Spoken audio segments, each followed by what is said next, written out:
네, 안녕하십니까. 그 포스터 세션 좌장을 맡은 인하대학교 편석준입니다. 포스터 세션은 이미 발표 자료가 동영상으로 유튜브 채널에 올라와 있고 그 회원님들께서 시청을 하셨을 거라고 생각을 합니다. 그래서 이 시간은 30분 동안 전체 포스터 발표자들을 모시고 질의응답을 갖는 시간이 되겠습니다. 그 시간 배분을 위해서 일단 포스터 세션 발표 순서대로 먼저 한두 개의 질문을 받고 진행을 하도록 하겠습니다. 그리고 모든 발표자에 대한 질문이 끝나면 추가적인 질문들을 순서에 관계없이 받도록 하겠습니다. 네.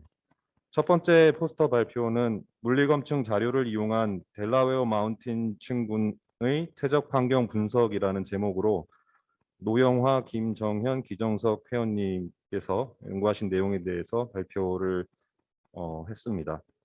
이 발표에 대해서 혹시 질문이 있으신 분들은 질문을 해주시면 감사하겠습니다.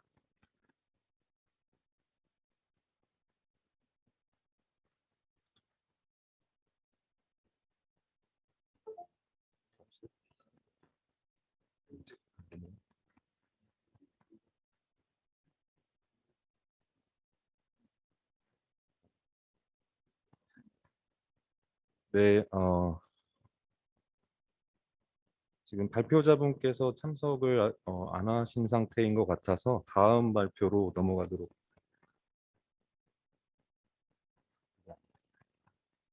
넘어가도록 하겠습니다.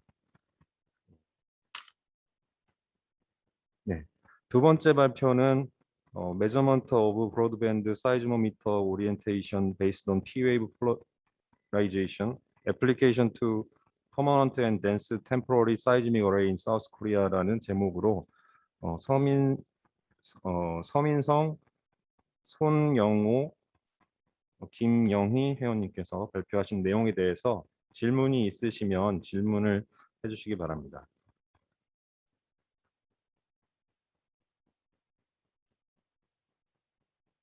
질문 하나 해도 괜찮나요? 예, 질문하십시오.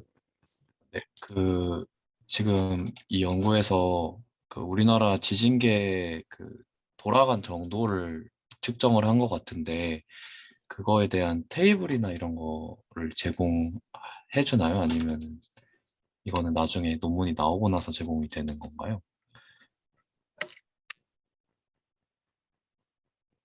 예, 발표자분께서 답변해 주시면 되겠습니다. 오디오가 예,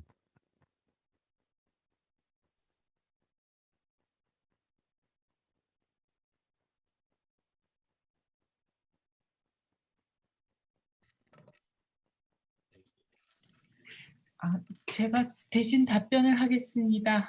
비공식적으로 요청을 하면 제가 테이블을 드릴 수 있을 것 같고요. 네, 공식적으로는 논문 출판과 함께 예, 정확한 그 회전 정보를 드릴 수 있을 것 같습니다. 예, 감사합니다. 혹시 또 감사합니다. 추가 질문이 있으신가요?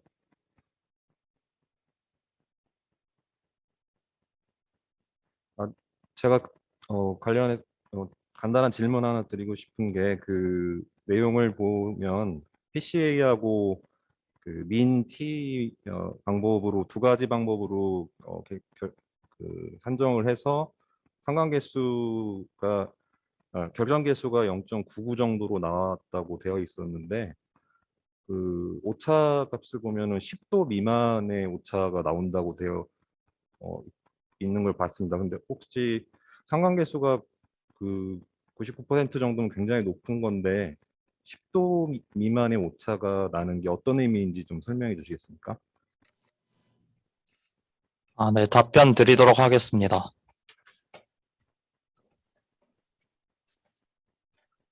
여기서 이제 방위각 보정값을 각 관측 써받아 구하였는데요.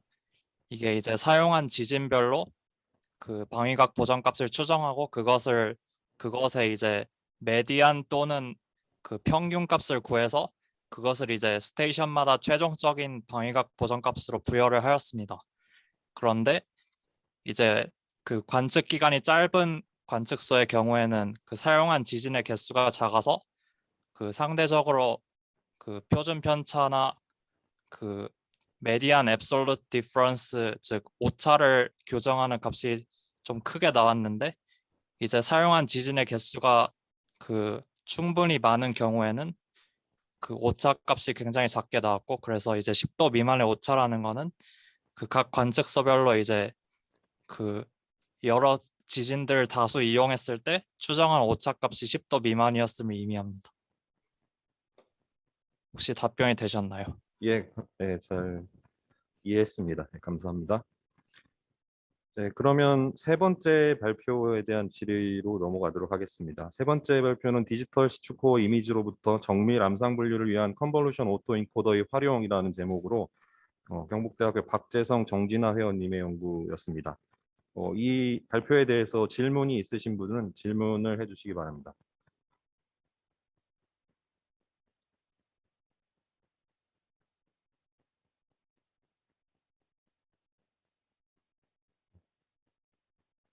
네, 그 채팅창에 질문이 올라와서 읽어드리겠습니다. 지질다운 연구원 오성민입니다. 두 가지 질문 드립니다. 첫 번째, 발표에 나온 원본 이미지 암상 분류 결과는 엣지 디텍션을 적용하지 않은 결과인가요?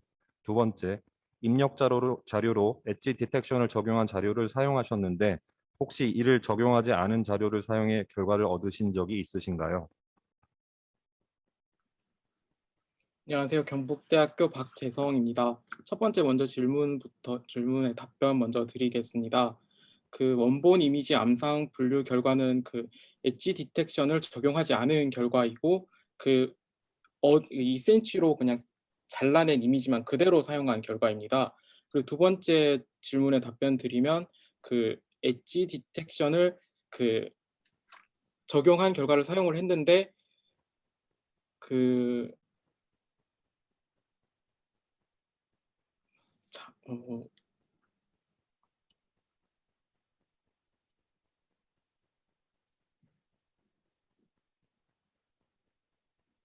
그 결과가 두 가지로 나왔던 것 같은데 첫 번째 거는 사용하지 않은 거고 두 번째 건 사용한 건가요? 네, 두 번째 거는 그 엣지 디텍션 사용한 결과입니다. 예, 그게 첫 번째 질문에 아마 답이 되셨을 것 같고 두 네. 번째 질문에 대한 답변 해주시겠습니까?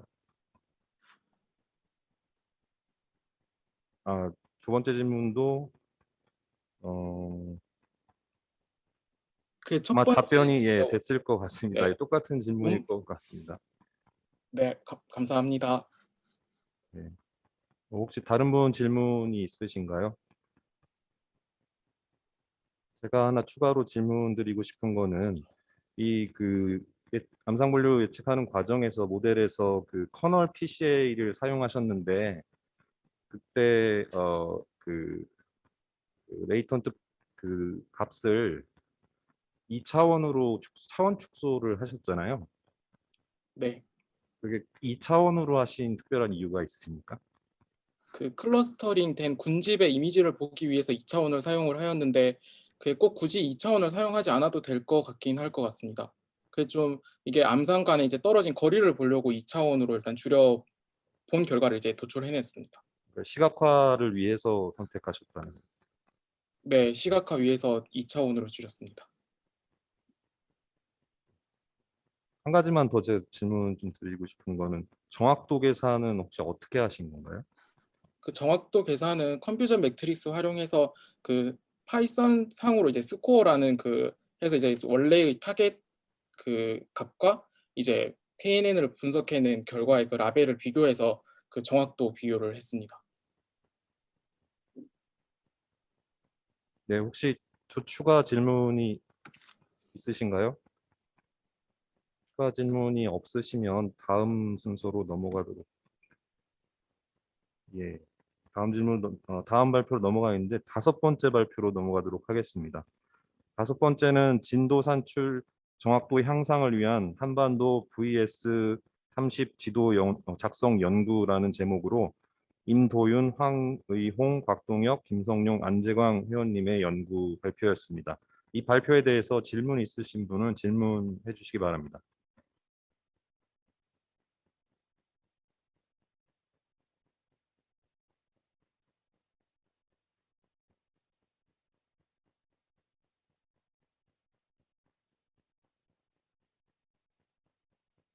혹시 질문 생각하고 계신 분들 위해서 제가 먼저 좀 질문을 좀 드리면 결국 쉐어웨이브 벨로시티를 이용을 해서 하는 것 같은데 제가 지진 쪽은 잘 모르다 보니까 좀 질문을 드리면 그 VS30의 그 공간적인 분포에서 값이 작은 부분이 작은 영역이 있으면은 진도가 과소평가되는 건가요?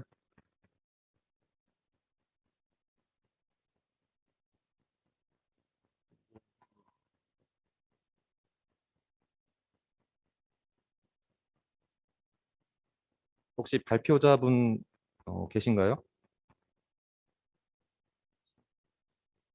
지금 또 안 계신 것 같은데요.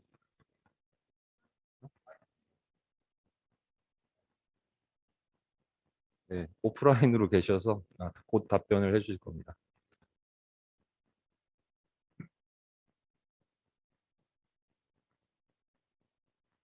그 V30 이 값에 따라서 그 고정 상수로 들어가는 거기 때문에 그 진도가 낮게 산출되는 건 맞는 것 같습니다. 이게 제가 답변을 드릴 수 없는 부분도 있어서 교신 저자한테 메일 주시면서 자세하게 답변을 해주실. 네, 알겠습니다. 감사합니다. 혹시 다른 질문이 있으신가요?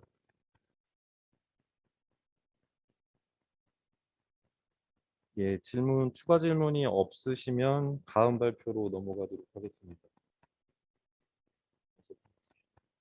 네, 다음 발표는 6번째 발표의 경주 고밀도 지진 관측망 상심이동 지진응답 분석이라는 제목으로 예, 안병석, 강태석, 김광희, 이준기, 김영희, 이진한 회원님께서 연구하신 발표 내용입니다. 이 발표에 대한 질문이 있으시면 질문해 주시기 바랍니다.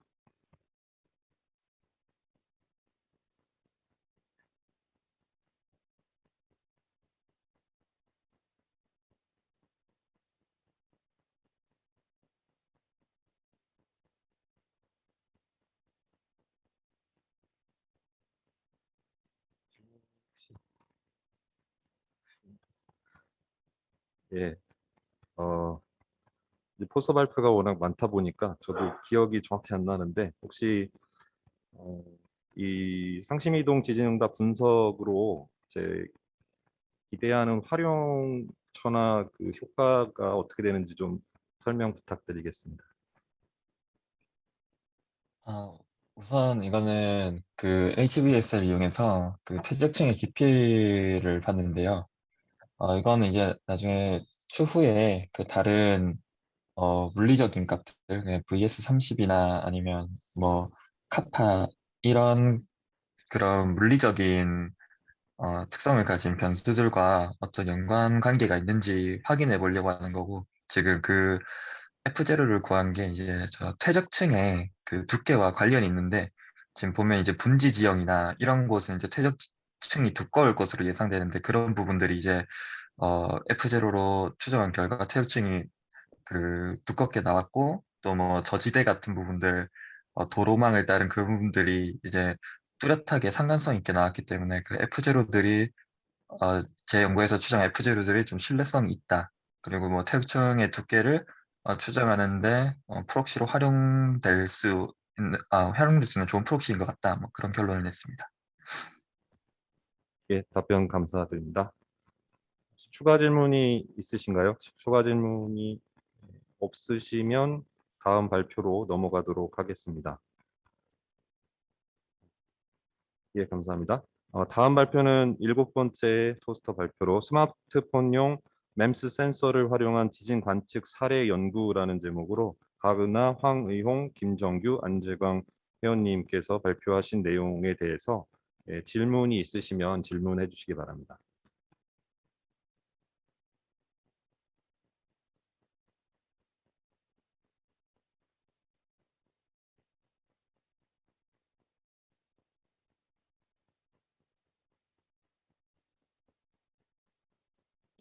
또 질문이 아직은 없으신 것 같아서 제가 그럼 또 뭐 하나 질문을 좀 드리면 그 스마트폰 램스 센서 이용해서 지진 관측을 하시려고 한 연구 같으신데 혹시 이제 이 연구의 어떤 취지가 그 구축 비용이 저렴하게 이제 지진 관측이나 예측을 할 수 있기 때문인지 좀 궁금합니다. 비용이 저렴한 건 장점이 맞고요. 아직 현재까지는 정확한 활용 방안은 계속 고민하고 있는 중입니다. 예, 혹시 이 발표에 대해서 또 추가 질문이 있으신가요?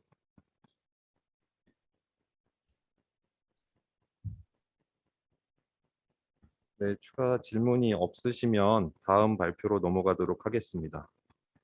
네, 다음 발표는 8번째 발표이고 Earthquake Source Property of 2021 ML 4.6 Offshore 군산 Earthquake in Yellow Sea Preliminary Result라는 제목으로 박준용, 김영희, 김원영, 쉔슈창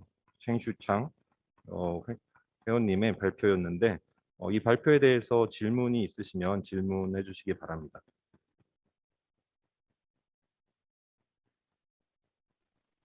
네, 안녕하세요. 질문을 하나 드리겠습니다. 네, 그 모멘 텐서 역산을 할 때 그 소스 타임 펑션을 이제 가정하셨는데 보면 약 2.4초의 듀레이션을 갖는 박스카 펑션을 가정하셨는데 이제 그 듀레이션 설정한 이유는 아니면 트라이앵귤러 소스 펑션을 가정하지 않은 이유 약간 그런 것이 궁금했습니다.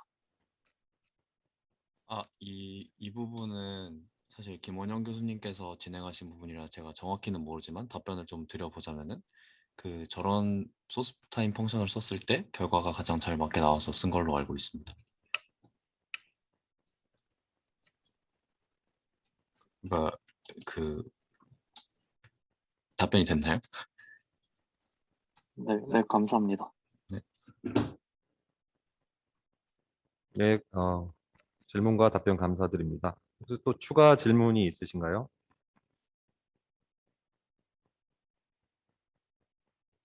예, 추가 질문이 없으시면 다음 발표로 넘어가도록 하겠습니다. 다음 발표는 9번째 발표로 이방성 매질에서의 GPR 반응 분석이라는 제목으로 세종대학교 유희은, 장수진, 남명진 회원님께서 발표하신 내용입니다. 이 발표에 대해서 질문이 있으시면 질문 부탁드리겠습니다.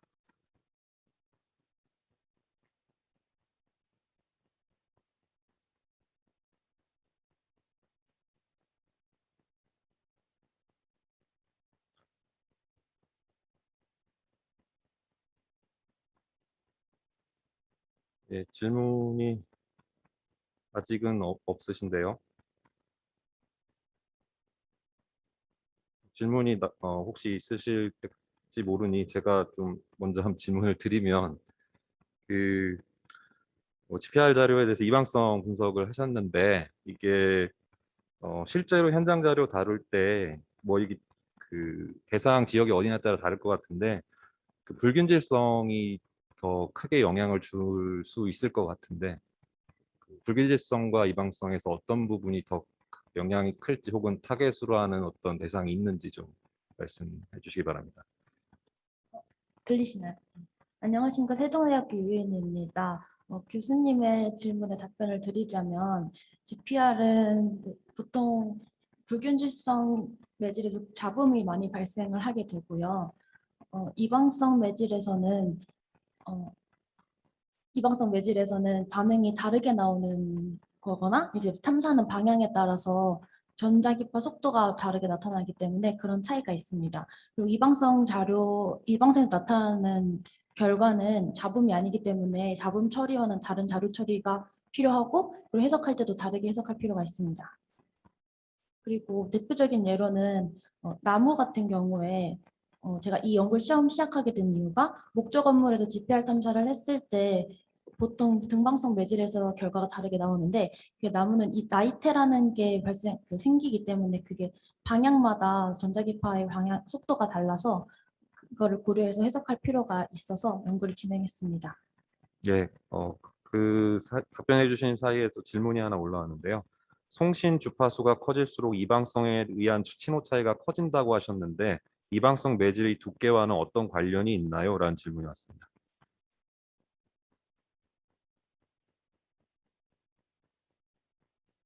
이방성 매질의 두께와 관련성은 추후에 연구에 좀 더 해보도록 하겠습니다.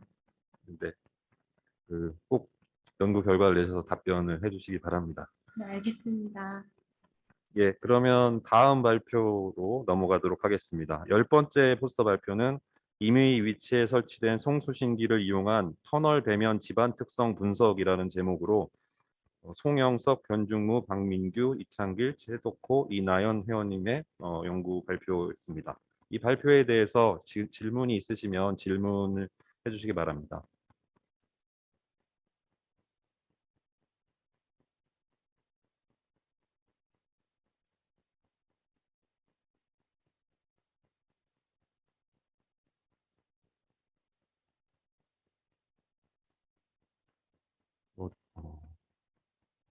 이번에도 제가 이제 먼저 질문을 할 테니까 질문을 좀 잘 생각하셨다가 질문을 해주시면 좋을 것 같습니다. TSP 자료 처리를 한 것으로 보이는데 그 과정에서 라돈 변환을 해서 이제 실제 반사면을 디텍트하는 그런 부분에서 그 라돈 변환을 구체적으로 어떤 라돈 변환을 어떤 방식으로 쓰셨는지 좀 설명 부탁드리겠습니다. 목소리 잘 들리십니까? 네. 예. 원래는 3D 라둔을 진행하려고 하였는데, 이제 일반적인 컴퓨터에서 구동하기 위한 프로그램을 만들기 위해서 일단 그 터널의 그 평행한 면으로 2차원 영상을 만들어서 거기에서 이제 2차원 리니어 라둔 트랜스폼을 진행해서 말씀드린 대로 그쪽에서 높은 진폭을 갖는 부분들만 스레졸드를 이용해서 뽑아서 그 반사면을 추출하는 알고리즘을 개발하였습니다. 그러면 이제 아마 예제는 굉장히 단조로운 그 반사파에 의한 마이그레이션 스마일 이펙트가 보였는데 만약에 이제 여러 가지 반사파들이 이제 복합적으로 그 간섭을 일으키는 형태로 나타나 있는 경우도 이게 잘 분리가 되나요? 아직 그런 현장 자료는 얻지 못해서 거기에 적용하다 보면 그 부분에 대해서는 다시 말씀드릴 수 있을 것 같습니다. 네, 알겠습니다. 감사합니다. 혹시 추가 질문 있으신가요?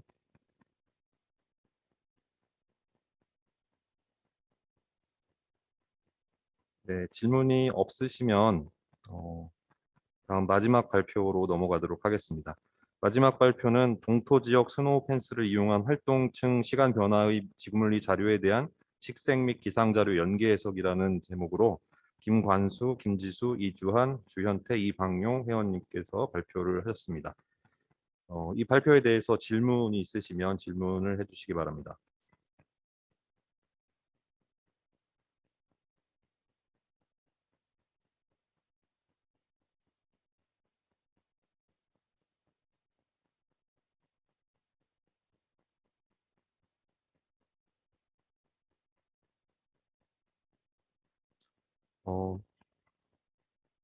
마지막 시간이 돼서 그런지 모르겠지만 제가 마지막으로 한번 질문을 드리겠습니다. 그 재미있는 연구인 것으로 보이는데 결국은 이제 저 해밍이 시작되는 시점하고 이제 조금 지난 시점하고 그 차이가 구역별로 차이가 있었던 것 같은데 그러면 이제 결론적으로 이 연구 결과에서 우리가 배울 수 있는 어떤 그 점들이 무엇인지 활용할 수 있는 점이 있는지 좀 설명 부탁드리겠습니다. 예, 안녕하십니까. 극지연구소 김관수입니다. 우선 이 연구를 시작하게 된 것 중에 이제 가장 마지막 결과를 얻는 것이 이제 지구 온난화에 따른 동토 지역 융해에 대해서 식생이 이제 많이 자랄수록 이제 이산화탄소의 발생량이 줄어들든지 이제 늘어나든지 하는 게 최종 목적인데 아직 거기까지는 결과를 이제 도달하지 못하고요. 우선은 이제 지구 온난화가 발생하다 보면은 적절히 많이 발생하거나 적게 발생하거나 이제 두 가지가 경우가 다 있을 수 있는데 이제 시설물인 스노우 펜스를 설치해서 이제 좁은 지역에 적설이 많은 환경과 적설이 적게 만드는 환경을 동시에 이제 적용을 시켜서 이 적설이 많은 지역과 적설이 없는 지역이 장기적으로 식생이 얼마나 변하는지, 그리고 그에 따른 식생이 자라게 되면은 가장 직접적으로 첨부 지질이 이제 첨부 지질이 얼고 녹는 것이 이제 가장 상당히 중요한데, 이제 그것을 지구물리적으로 이제 집중적으로 봤고요. 이제 토양의 온도 변화에 따라서 이것이 언제 녹는지, 언제 이제 융해가 되는지를 정확히 특별을 해서 이제 이 연구의 이제 이산화탄소 발생량을 이제 시기별로 이렇게 조사할 계획입니다. 예, 답변 감사드립니다. 혹시 다른 질문 혹시 있으신가요? 네, 일단 여기까지 질문을 한 번씩 다 받았고요. 시간이 약간 남았는데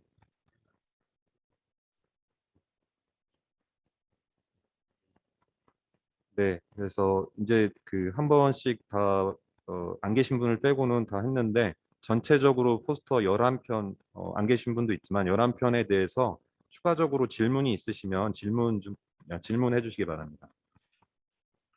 저 질문이 있는데 그 6번 포스터 안병석 회원님의 포스터에서 그 보면 F0랑 FP 값을 이제 따로 사용을 하시는 것 같은데 그 F0가 그러니까 F0랑 FP가 따로 이렇게 쓰는데 피크가 하나밖에 없는 스테이션도 있고 피크가 두 개인 스테이션이 있는 것 같은데 이런 거는 어떤 차이 때문에 이렇게 되는 건지가 궁금합니다.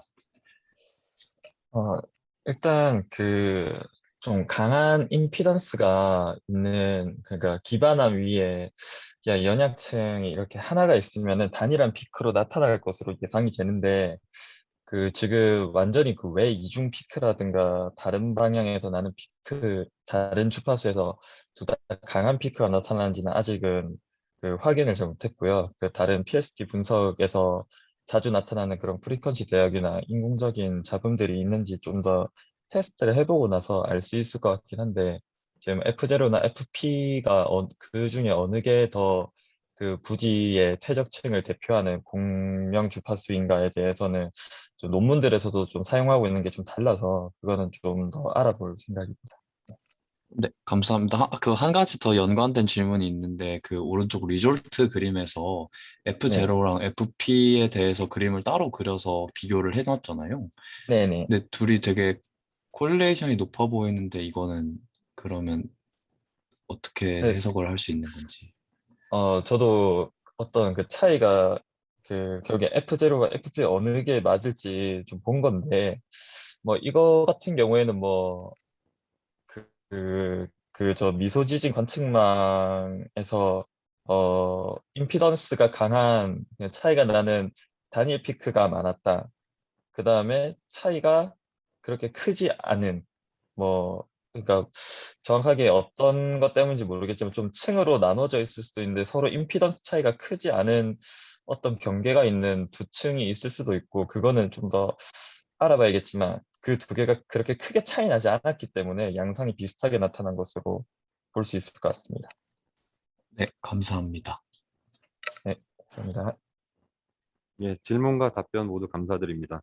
시간이 거의 다 지금 가고서 30분이 이제 되고 있어서 여기까지 포스터 세션에 대한 내용을 마치도록 하겠습니다. 모두 참석해 주신 모든 분들께 감사드립니다.